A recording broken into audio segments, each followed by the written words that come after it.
Assalamualaikum warahmatullahi wabarakatuh. Perkenalkan, nama saya Renata Yuniar Indrayani dari Studi Pembangunan dengan NRP 50332010003. Perkenalkan, nama saya Anjela Putri Dalin, NRP 5015201070 dari Departemen Perencanaan Wilayah dan Kota. Assalamualaikum warahmatullahi wabarakatuh. Perkenalkan, nama saya Muhammad Haris Firdaus dengan NRP 50092010048 dari Departemen Teknik Fisika. Perkenalkan, saya Wuri Handayani dari Departemen Teknik Fisika, NRP 50092010038. Baik, di sini saya akan menjelaskan tentang apa itu demokrasi. Demokrasi merupakan sebuah bentuk pemerintahan yang seluruh rakyatnya memiliki kesetaraan hak dalam keputusan. Seperti pada asasnya, demokrasi yaitu sesuatu yang berasal dari rakyat, oleh rakyat, dan untuk rakyat, atau seperangkat gagasan dan prinsip tentang kebebasan, yang juga mencakup seperangkat praktik dan prosedur yang terbentuk melalui sejarah panjang dan sering berliku-liku. Atau pendeknya, demokrasi adalah sebuah pelembagaan dari kebebasan. Baik, selanjutnya. 3 tradisi pemikiran politik demokrasi. Menurut Charles Alberto Torres, secara konseptual, demokrasi dapat dilihat dari 3 tradisi pemikiran yang dikemukakan oleh Charles, yakni 1. Partial Aristotelian Theory. Pada pemikiran ini, demokrasi merupakan salah satu bentuk dari pemerintahan. Kedua, medieval theory. Pada pemikiran ini menempatkan suatu landasan pelaksanaan kekuasaan tertinggi kepada rakyat. Ketiga, contemporary doctrine. Pada pemikiran ini pemerintahan rakyat yang murni ada pada sistem republik. Selanjutnya yaitu dari Torres. Menurut Torres, demokrasi dapat dilihat dalam 2 aspek, yakni pertama, formal demokrasi. Dalam hal ini demokrasi yang merujuk kepada pemerintahan. Kedua yaitu substansif demokrasi. Dalam hal ini, demokrasi dilihat dari proses demokrasi itu sendiri yang dilakukan. Selanjutnya yaitu pemikiran tentang demokrasi Indonesia. Pemikiran dari Muhammad Hatta contohnya. Dr. Muhammad Hatta menilai demokrasi yang asli Indonesia itu adalah demokrasi desa yang bercirikan 3 hal, yakni yang pertama cita-cita rapat, kedua cita-cita masa protes, dan ketiga adalah cita-cita tolong-menolong. Ketiga unsur demokrasi tersebut merupakan dasar pengembangan ke arah demokrasi Indonesia yang modern. Demokrasi Indonesia yang modern adalah daulat rakyat, tidak hanya berdaulat dalam politik tetapi juga dalam bidang ekonomi sosial.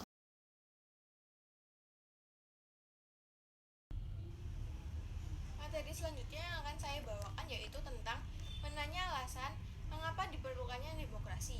Apakah demokrasi sendiri itu penting? Ini adalah beberapa permasalahan yang kerap muncul di berbagai jejaring sosial. Di antaranya yang pertama tentang buruknya kinerja lembaga perwakilan rakyat dan partai politik. Yang kedua, krisis partisipasi politik rakyat.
kemanusiaannya yang dibela dan menjadi tujuan utamanya. Selanjutnya kita akan membahas lebih dalam tentang sumber demokrasi desa. Demokrasi yang diformulasikan sebagai pemerintahan dari rakyat, oleh rakyat, dan untuk rakyat merupakan fenomena baru bagi Indonesia yang sudah merdeka. Mengenai adanya anisir demokrasi dalam tradisi desa meminjam dua analisis, yaitu pertama, paham kedaulatan rakyat yang sebenarnya sudah tumbuh sejak lama. Contohnya di alam Minangkabau pada abad ke-14 sampai ke-15. Kekuasaan raja hanya dibatasi oleh ketundukannya kepada keadilan dan kepatuhan. Yang kedua, tradisi demokrasi asli Nusantara tetap bertahan walaupun di bawah kekuasaan raja. Karena di banyak tempat, tanah sebagai faktor produksi yang penting tidaklah dikuasai oleh raja, melainkan dimiliki bersama oleh rakyat desa. Ada dua anisir dari tradisi demokrasi desa, yaitu yang pertama, hak untuk protes bersama terhadap peraturan-peraturan raja yang dirasa tidak adil. Yang kedua, hak rakyat untuk menyingkir dari daerah kekuasaan raja apabila ia merasa tidak senang lagi hidup di sana. Selanjutnya kita akan membahas tentang sumber nilai dari Islam. Nilai demokratis yang berasal dari Islam bersumber dari akar teologisnya. Inti dari keyakinan Islam adalah pengukuhan pada ketuhanan yang Maha Esa. Dari keyakinan ini, hanyalah Tuhan satu-satunya wujud yang pasti. Semua selain Tuhan hanya bersifat nisbi belaka. Seorang utusan Tuhan mendapatkan tugas hanya untuk menyampaikan kebenaran, bukan untuk memaksakan kehendak. Prinsip tauhid dalam paham persamaan kesederajatan manusia di hadapan Tuhan yang melarang adanya perendahan martabat dan pemaksaan kehendak antar sesama manusia. Yang selanjutnya kita akan membahas sumber dari nilai Barat. Masyarakat Barat Eropa mempunyai akar demokratis yang panjang. Pusat pertumbuhannya yaitu di Yunani, khususnya di kota Athena, yang dijadikan contoh pelaksanaan demokrasi partisipatif dalam negara kota pada abad ke-5 sebelum Masehi. Pemikiran humanisme demokrasi mulai bangkit di Eropa pada abad ke-14 sampai ke-17 Masehi.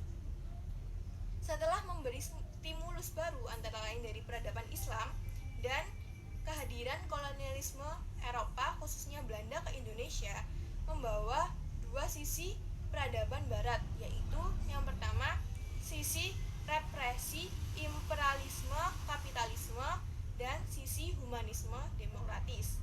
Penyebaran nilai-nilai humanisme demokratis itu menemukan ruang aktualisasinya dalam kemunculan ruang publik modern di Indonesia sejak akhir abad ke-19. Membangun argumen tentang dinamika dan tantangan demokrasi yang bersumber dari Pancasila. Nah, tokoh-tokoh zaman dahulu, mereka mengemukakan Pancasila sebelum kita merdeka. Mereka banyak sekali mengemukakan argumen-argumennya untuk membentuk suatu konstitusi ketatanegaraan. Nah, konstitusi ketatanegaraan ini pernah berganti selama 4 kali. Penyebab dasar yang memungkinkan terjadinya perubahan konstitusi adalah relevansi. Ketika sebuah konstitusi sudah bertentangan jauh dengan cita-cita suatu bangsa, mereka akan kehilangan relevansinya. Dan dengan kondisi yang aktual masyarakat, maka pergantian konstitusi patut dilakukan. Nah, pergantian konstitusi ketatanegaraan ini bermula terbentuknya Undang-Undang Dasar 1945. Kemudian digantikan lagi menjadi Konstitusi RIS atau Konstitusi Republik Indonesia Serikat 1949, kemudian digantikan lagi menjadi Undang-Undang Dasar Sementara 1950 dan digantikan lagi menjadi Undang-Undang Dasar 1945 yang sudah diamandemen. Nah, yang pertama Undang-Undang Dasar 1945 yang pertama. Nah, Undang-Undang Dasar 1945 yang pertama ini tercipta untuk mengatur bangsa Indonesia ini untuk menjadi landasan utama bagi semua rakyat. Nah, dengan terciptanya Undang-Undang Dasar 1945, Indonesia tidak akan terbelenggu lagi dari penjajah, dari ketata aturan penjajah. Nah, Undang-Undang Dasar 1945 ini kemudian digantikan oleh Konstitusi RIS 1949 karena dalam perundingan KMB yaitu Konferensi Meja Bundar terjadi perundingan antara Indonesia dengan Belanda yang akhirnya menghasilkan keputusan bahwa Undang-Undang Dasar 1945 ini diganti dengan Konstitusi Republik Indonesia Serikat atau RIS. Kemudian RIS ini digantikan lagi menjadi Undang-Undang Dasar Sementara 1950. Karena terdapat poin-poin kenapa Konstitusi RIS ini harus diganti menjadi Undang-Undang Dasar Sementara 1950. Poin yang pertama, keinginan rakyat untuk kembali pada negara kesatuan. Nah, di poin ini, rakyat sudah merasa bahwa Konstitusi RIS ini tidak sesuai dengan jati diri mereka atau jati diri negara bangsa, sehingga rakyat menuntut negara kembali pada bentuk kesatuan. Kemudian poin yang kedua, adanya kesenjangan pembangunan di antara negara bagian. Nah, pada saat ditetapkannya RIS, setiap wilayah di Indonesia terbagi menjadi beberapa bagian atau negara bagian, sehingga berakibat perbedaan pembangunan di berbagai negara bagian. Dari faktor tersebut, adanya kecemburuan masyarakat yang tidak berada pada wilayah bagian Indonesia atau negara bagian Indonesia yang ditetapkan oleh Konstitusi RIS. Kemudian poin yang ketiga, konflik sosial yang terjadi di tengah masyarakat. Nah, penyebab konflik sosial karena adanya kesenjangan pembangunan sehingga menyebabkan masyarakat memberontak pada pemerintah dan menuntut negara ini dikembalikan ke bentuk negara kesatuan. Nah, dari tuntunan ini membuat pemerintah menyusun konstitusi ketatanegaraan baru, yaitu Undang-Undang Dasar Sementara sebagai pengganti Konstitusi RIS. Kemudian poin yang terakhir, yaitu Indonesia telah terlepas dari pengaruh Belanda. Nah, alasan utama ini yang menjadi tergantikannya RIS menjadi Undang-Undang Dasar Sementara, karena pada saat itu Indonesia sudah tidak terbelenggu lagi oleh Belanda atau sudah lepas dari tangan Belanda, sehingga tidak mau atau terikat dengan Belanda lagi, sehingga timbullah inisiasi para tokoh untuk mengganti RIS menjadi Undang-Undang Dasar Sementara. Nah, dengan terciptanya Undang-Undang Dasar Sementara ini, ditetapkannya parlemen-parlemen yang didominasi oleh para partai untuk memimpin negara. Kemudian Undang-Undang Dasar Sementara 1950 ini diganti menjadi Undang-Undang Dasar 1945 yang sudah diamandemen. Faktornya karena dari persatuan yang terjadi pada Undang-Undang Dasar Sementara 1950 ini menjadikan para partai tidak ada yang dominan di parlemen. Dan karena adanya pertentangan antara partai di parlemen, kabinet tidak bisa bertahan lama dan sangat sering terjadi pergantian kabinet, sehingga diberlakukannya Undang-Undang Dasar 1945 yang sudah diamandemen ini. Nah, pada perubahan Undang-Undang Dasar 1945 yang sudah diamandemen ini, terjadi perubahan juga di dalam sistem pemerintahan. Yang pertama, terdapat sistem pemerintahan Majelis Pemusyawaratan Rakyat atau MPR. Kemudian yang kedua, terdapat Dewan Perwakilan Rakyat atau DPR. Kemudian yang ketiga, terdapat Dewan Perwakilan Daerah atau disebut DPD. Nah, yang pertama terdapat MPR atau Majelis Permusyawaratan Rakyat. Bahan Undang-Undang Dasar yang sudah diamandemen ini dirubah. Untuk yang pertama terdapat susunan keanggotaan dan wewenang MPR. Nah, dalam naskah asli Undang-Undang Dasar 1945 ini terdiri atas 2 pasal yang diganti. Yang pertama terdapat pasal 2 dan 3 ayat dan pasal ketiga tanpa ayat. Yang pasal 2, perubahan Undang-Undang Dasar 1945 ini dilakukan terhadap pasal 2 ayat 1, yakni mengenai susunan keanggotaan MPR. Kemudian pasal 2 ayat 2 dan ayat 3 tetap tidak diubah. Adapun pasal 3 yang diubah dari tanpa ayat menjadi pasal 3 dengan 3 ayat. Dengan ketentuan baru ini, maka terjadilah perubahan mendasar dalam sistem ketatanegaraan negara kita.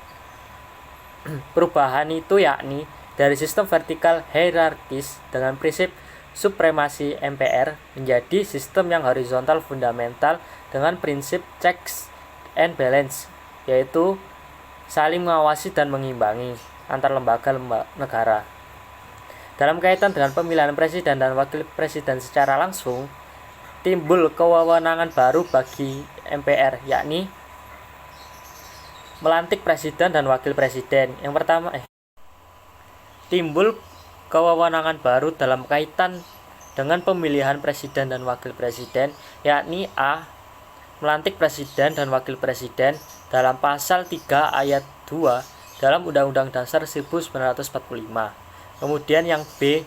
MPR berwenang memberhentikan presiden atau wakil presiden dalam masa jabatannya, diatur dalam Undang-Undang Dasar pasal 3 ayat 3 Undang-Undang Dasar 1945. Kewenangan MPR lainnya diatur pula dalam pasal 8 ayat 2 dan pasal 3 dalam Undang-Undang Dasar 1945. Nah, pasal tersebut mengatur tentang pengisian lowongan jabatan presiden dan wakil presiden bila mana wakil presiden dan presiden ini berhalangan. Yaitu yang kedua, Dewan Perwakilan Rakyat atau DPR. Tujuan diubah ketentuan DPR di dalam Undang-Undang Dasar 1945 ini adalah dalam upaya mempertegas pembagian kekuasaan dan menerapkan prinsip saling mengawasi dan mengimbangi yang lebih ketat dan transparan. Maka dari itu diubahlah Undang-Undang Dasar mengenai DPR ini. Nah, diubahnya itu di pasal 19 dan pasal 20. Nah, di pasal 19 ini isinya yaitu perubahan tentang keanggotaan, susunan, dan waktu sidang DPR. Di dalam rumusan naskah asli pasal 19 yaitu susunan Dewan Perwakilan Rakyat ditetapkan dengan Undang-Undang Dewan Perwakilan Rakyat bersidang sedikitnya sekali dalam setahun. Nah, di dalam perubahan rumusan di pasal 19 yaitu terdapat 3 ayat. Yang ayat pertama, anggota Dewan Perwakilan Rakyat dipilih melalui pemilihan umum. Kemudian yang kedua, ayat kedua, susunan Dewan Perwakilan Rakyat diatur dengan undang-undang. Kemudian ayat yang ketiga, Dewan Perwakilan Rakyat bersidang sedikitnya sekali dalam setahun. Nah, yang diubah dalam pasal 19 ini yakni terdapatnya ayat di dalam pasal 19 setelah diamandemen. Nah, yang berubah dari ketentuan tersebut adalah penambahan ketentuan mengenai pemilihan anggota DPR. Dua ketentuan lainnya yakni susunan dan masa sidang DPP tetap tidak berubah. Nah, yang berubah dari ketentuan tersebut adalah penambahan ketentuan mengenai pemilihan anggota DPR. Dua ketentuan lainnya yakni susunan dan masa sidang DPP tetap tidak berubah. Kemudian pasal 20 yaitu mengenai kekuasaan DPR dalam membentuk undang-undang. Nah, rumusan asli dalam pasal 20 yaitu ayat pertama, tiap-tiap undang-undang menghendaki persetujuan Dewan Perwakilan Rakyat. Kemudian ayat yang kedua, jika sesuatu rancangan undang-undang tidak mendapat persetujuan Dewan Perwakilan Rakyat, maka rancangan tadi tidak boleh dimajukan lagi dalam persidangan Dewan Perwakilan Rakyat masa itu. Kemudian rumusan perubahan setelah amandemen di pasal 20, yaitu ayat yang pertama, Dewan Perwakilan Rakyat memegang kekuasaan membentuk undang-undang. Ayat yang kedua, setiap rancangan undang-undang dibahas oleh Dewan Perwakilan Rakyat dan Presiden untuk mendapat persetujuan bersama. Kemudian ayat yang ketiga, jika rancangan undang-undang itu tidak mendapat persetujuan bersama, rancangan undang-undang itu tidak boleh diajukan lagi dalam persidangan Dewan Perwakilan Rakyat masa itu. Ayat yang keempat, Presiden mengesahkan rancangan undang-undang yang telah disetujui bersama untuk menjadi undang-undang. Ayat yang kelima, dalam hal rancangan undang-undang yang telah disetujui bersama tersebut tidak disahkan oleh Presiden dalam waktu 30 hari semenjak rancangan undang-undang tersebut disetujui. Rancangan undang-undang tersebut sah menjadi undang-undang dan wajib diundangkan. Nah, yang berubah dari pasal 20 ini yakni di pasal 20 sebelum amandemen terdapat 2 ayat saja. Nah, setelah amandemen ditambahi 3 ayat yaitu sampai 5 ayat.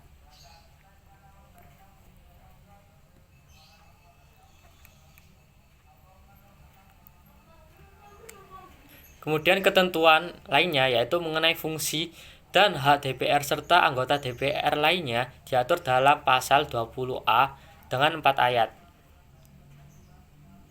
Nah, menurut ketentuan pasal 20A ayat 1 Undang-Undang Dasar 1945 ini, fungsi DPR ada 3, yaitu yang pertama fungsi legislasi, yang kedua fungsi anggaran, dan ketiga yaitu fungsi pengawasan. Untuk anggota DPR juga punya hak tertentu. Hak tersebut adalah mengajukan rancangan undang-undang, mengajukan pertanyaan, menyampaikan usul dan pendapat, memilih dan dipilih, membela diri, imunitas, dan protokoler. Anggota DPR juga mempunyai hak-hak tertentu. Hak-hak anggota DPR antara lain yaitu mengajukan pertanyaan, menyampaikan usul dan pendapat, memilih dan dipilih, membela diri, imunitas dan protokoler, keuangan, dan administratif. Dewan Perwakilan Rakyat sebagai lembaga perwakilan ditunjuk dan dipilih berdasarkan aspirasi rakyat. Yang ketiga, terdapat Dewan Perwakilan Daerah atau DPD. Poin yang pertama, ketentuan DPD diatur dalam bab tersendiri dan terdiri atas 2 pasal, yaitu pasal 22C dengan 4 ayat dan pasal 22D dengan 4 ayat. Yang kedua, DPD sebagai lembaga penampung aspirasi daerah. Nah, ketiga lembaga tadi merupakan dinamika yang terjadi dengan lembaga pemusyawaratan dan perwakilan di negara kita yang secara langsung mempengaruhi kehidupan demokrasi. Lalu, kehidupan demokrasi yang bagaimana sih yang kita kembangkan pada saat ini? Kehidupan demokrasi yang dimaksud di sini adalah kehidupan demokrasi di negara Indonesia. Kita tentu tahu kan bahwa negara Indonesia itu menganut demokrasi Pancasila. Lalu, sebenarnya apa sih demokrasi Pancasila itu? Demokrasi Pancasila adalah demokrasi yang berlandaskan ideal Pancasila dan berlandaskan konstitusional Undang-Undang Dasar Republik Indonesia tahun 1945. Di dalam demokrasi Pancasila terdapat 10 pilar. Apa sajakah itu? Yang pertama adalah demokrasi dengan ketuhanan yang Maha Esa. Maksudnya di sini adalah negara Indonesia harus selalu konsisten dan menjunjung tinggi nilai-nilai dan kaidah ketuhanan yang Maha Esa. Yang kedua adalah demokrasi dengan kecerdasan. Maksudnya adalah dalam pelaksanaan demokrasi itu sangat menuntut kecerdasan, baik kecerdasan rohani, kecerdasan rasional, maupun kecerdasan emosional. Yang ketiga adalah demokrasi dengan kedaulatan rakyat. Jadi kekuasaan tertinggi itu berada di tangan rakyat. Yang keempat adalah demokrasi dengan rule of law. Jadi di negara Indonesia ini memiliki banyak sekali aturan hukum yang tentu saja harus kita taati. Yang kelima adalah demokrasi dengan pembagian kekuasaan. Yang dimaksud di sini adalah kekuasaan di Indonesia ini itu tidak terbatas secara hukum. Jadi pembagian kekuasaan itu diserahkan secara langsung kepada badan-badan yang bertanggung jawab. Yang keenam adalah demokrasi dengan hak asasi manusia. Jadi di sini Indonesia itu sangat menjunjung tinggi dan menghormati hak-hak asasi manusia. Yang ketujuh adalah demokrasi dengan pengadilan yang merdeka. Jadi di sini artinya adalah Indonesia memberikan peluang yang seluas-luasnya kepada pihak yang berkepentingan. Yang kedelapan adalah demokrasi dengan otonomi daerah. Jadi di sini negara Indonesia itu memberikan pembatasan kekuasaan negara, khususnya pada kekuasaan legislatif dan eksekutif di tingkat pusat. Yang kesembilan adalah demokrasi dengan kemakmuran.